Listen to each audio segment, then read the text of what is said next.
I'm doing another review video today, but this is not my typical review type video because this doesn't really pertain to cooking. It is a tool that I'm going to show you, but in a way it does pertain to cooking because I'm getting ready to begin a project as early as next week, and I'm making a prep table, an outdoor prep table that I'll be able to permanently use on all of my cooks. If any of you didn't know, I do have a DIY channel I started back in February, and it's showing some good growth, and I'm kind of excited about that.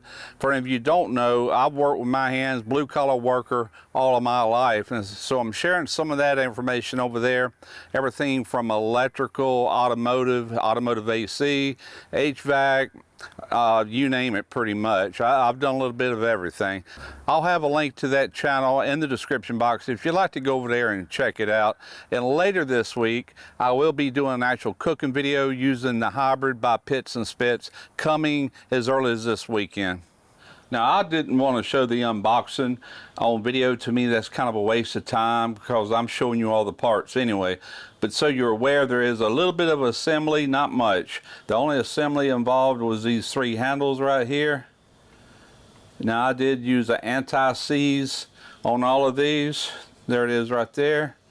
And more importantly, I used anti-seize on these set screws right here because these will be used a lot. These handles, as far as I know, they'll always just stay right here, but I like putting anti-seize on anything that's threaded just in case. You never know. Now, this unit is variable speed, and that was a must for me. And you really need that with these annular cutters or even drill bits, because the bigger the bit or the bigger the cutter, the slower the speed you want to go. The smaller the bit, the higher speed you want. And they do make a model that has no adjustment, it's just fixed, and that's not the one I wanted.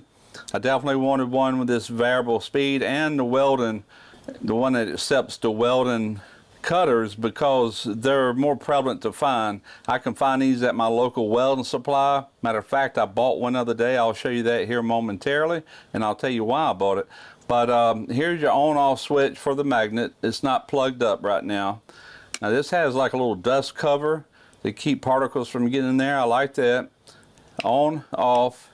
And so you know, this thing will not turn on unless the magnet is on. Let me plug it up and I'll show you that. All right, magnet on.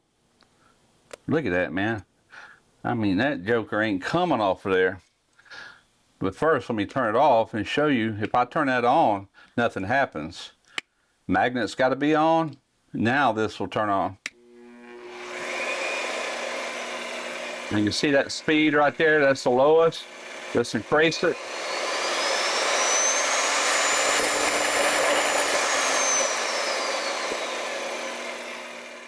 All right, so when I first put these handles on, this is a little stiff. I can move it, but it was pretty stiff. Right now, it's not stiff at all. It's just about right. But there is a way to adjust that, so you're aware if you happen to get one of these. All right, these are Gibb screws, and they're locked by these outer nuts. So the way you would adjust this track to where it's looser is you break that nut loose with an 8mm wrench, take an Allen wrench. As a matter of fact, they supply the Allen wrench, and you put it in here and you crack it however far. I went a quarter of a turn, and while you're holding that Allen wrench, tighten this nut back up. You can get it looser or you can get it tighter, however you want to do it. So the first thing I did when I got it is I took some wheel bearing grease and I went ahead and greased these tracks everywhere I could get. I raised it all the way up. I took a little flux brush and I brushed that grease on real thin. You don't want to go thick, because if it's thick, it's just going to push it up here anyway. All right, now one thing I didn't show you, and I'll go ahead and mount it right now. They're long-winded. Get it unpackaged here. This is a coolant tank,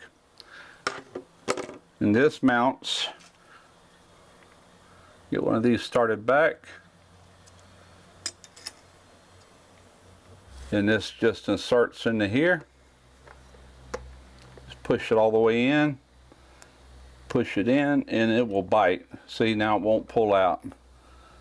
Okay, So you can cut your flow on and off with this needle valve here. Now, I don't see a vent hole on this cap, but I do know that in order for anything to flow, it's got to be able to vent. So I would either just set that up there like that when you're actually using it, or just take it off while you're actually drilling. Then you can put it back on to stop your fluid from evaporating. Now, it does come with this safety lanyard right here, this safety strap. And it goes right here where this slot is, comes out the other side. And what that is for is that this drill is capable of mounting sideways to like an I-beam or whatever, channel iron, whatever the case may be, and you could drill this way, horizontally. And this would wrap around whatever you're drilling out to support the weight of this in case somebody tripped and unplugged this from an extension cord, power failure, whatever. It's just a safety device to suspend this from falling in case you did lose magnetism. All right, so here's the choke. I went ahead and put it on here. Like I said, just loosen these two set screws. Make sure it's all the way up in there. And as you can see, you don't have that much distance now with this thing all the way up. That's about 4.5 inches. So it'll accept most bits unless you get into some real long ones. But like I said, I've got a plan for this to where I can actually elevate this. It does come with a chuck key, so you know. Get these off of here. Now this is a set that I asked them for because this model does not come with any cutter. So I asked them if they could send me a set, and they have a larger set. But what I like is this set is not in metric. The ones that come with some of these drills are always in metric. These are not. That's 1/2 inch, 9/16, 11/16, 13/16, 15/16. That's 1 inch and 1/16. Now I do need to purchase a 1 inch, a 7/8, and a 5/8. This is just a, you know, it's not a complete set, but they do have larger sets. Now I purchased this one already because most of what I do is going to be smaller holes anyway. This is actually a Hogan. They're available at my local Weldon supply. This is a 7/16. All right, so our magnet is on. We're lined up. Let's go.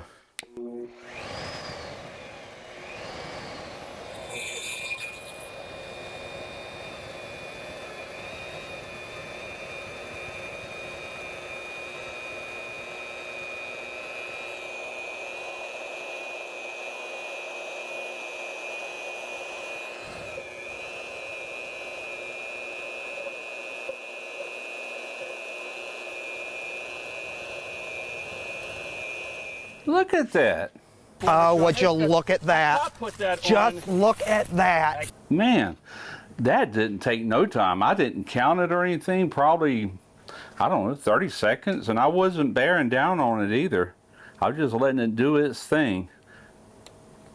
That cutting fluid works good. Look at that smooth, perfectly round hole. That did fantastic. Very super impressed. Just make sure you lock these down really tight, because that's the only thing holding this in here.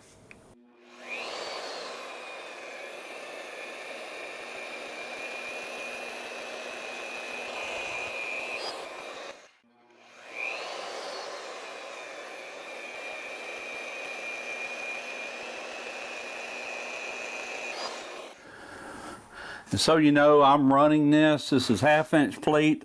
I'm running right at 2 on this variable speed. It goes from 0 to 10. I'm running just under 2.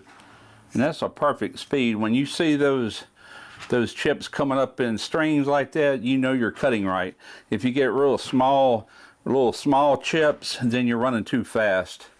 That thing is digging in and cutting, and it's best once you get started, especially if you got a good flow of fluid like I got, is just to cut it all the way through. Don't pick it up and clean it up. Just keep going, because what happens sometimes you pick it up, you get chips down in there before it fell all the way through, and when that happens, then you could screw up the cut, start getting a lot of scratches on the inside of that cut. But these look fantastic.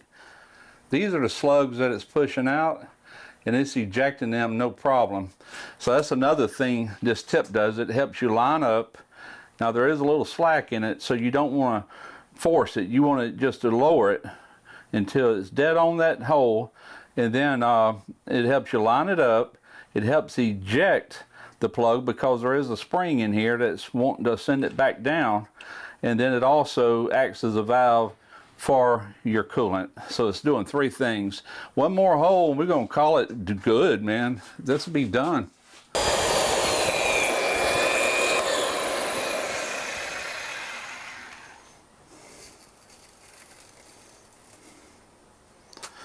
Absolutely fantastic.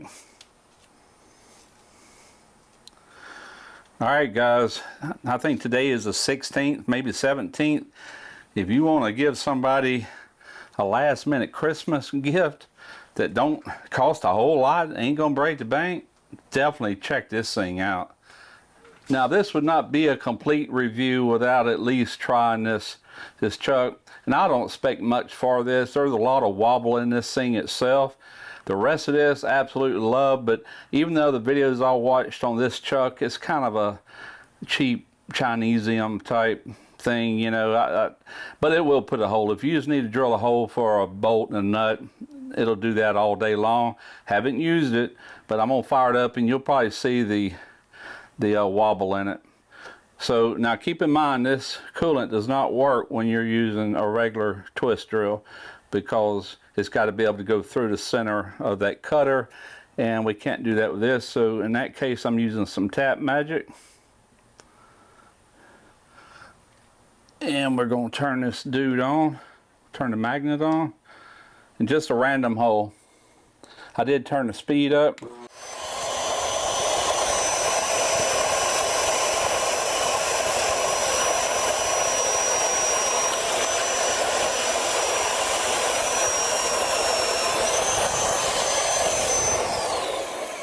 Yep. Oh, I forgot to even mention that. This is my little setup. This is why I needed this plate. I've got it elevated to where I can use a drill press vise like you see here, and that will allow me to, well, if I get this plate out of here, you'll see I can use it on either end. I can come in from the sides, whatever. Let me get this plate out of here. You know, after getting this piece out of there, that hole really ain't that bad. It might not have had as much wobble as what I was thinking. Looks pretty round to me. It's a 4-inch jaw on this, but if I had something pretty wide, let's say 6 inches or so, that I need to lock in here and the hole was way here, then I could slide it in towards this. You really don't want to slide your actual drill no more than the edge of the metal, because you'll start getting some leakage on your magnetism. So you want to get it to where you can cover a bigger area here. And it's got places you can lock it down with bolts and nuts, but this is a fixture table, so I'll just use these a lot quicker, a lot easier. And all this will come down when I'm not using it. But that's what I need it for. These are 5/8 all threads. Got washers, nuts sandwiched in. And what I'm using for spacers is actually couplings that's made for all thread right here. That's what's giving me my space right here. Now, if I need to go up even higher, let's say I had a 2x6 steel 2x6, then I had to drill on the end. I need to get this even higher, even for the annular cutter. All I got to do is take this plate off, add one more, and I can just increase my height. I can double what you see right now. Just a little brainstorm I had, something I can take up and down easily. All right, guys, I'm actually closing this video inside my garage where I do shoot most of my Skill Savvy DIY videos. I appreciate you bearing with me through a tool review on a cooking channel. I promise you I'm not going to make a habit of that at all, and a lot of cooking videos are heading this way. I got to catch up. I didn't do much in the month of November, and so far not a whole lot in December, but first of the year is coming. We're going to have a lot of content coming out. Matter of fact, this weekend I will be dropping one on the Pits and Spits hybrid, so stay tuned for that. And if you know anybody that would really appreciate a drill like this, I'll have a link in the description box. You can't beat the price on it, I promise you. For the quality you're getting, Vevor is really starting to step up their quality on everything, I've noticed. And Vevor is basically a company that rebrands or puts their brand on other manufacturers' things. They're probably, everything you get from there is probably made from various manufacturers. I don't know that for certain, but that's what I think anyhow. So at any rate, they seem to be getting better and better with their quality. I don't mind using it, especially for home use. You know, that's what this is all about for me. Well, thanks for watching. I'm Russ Jones with Smoky Ribs Barbecue.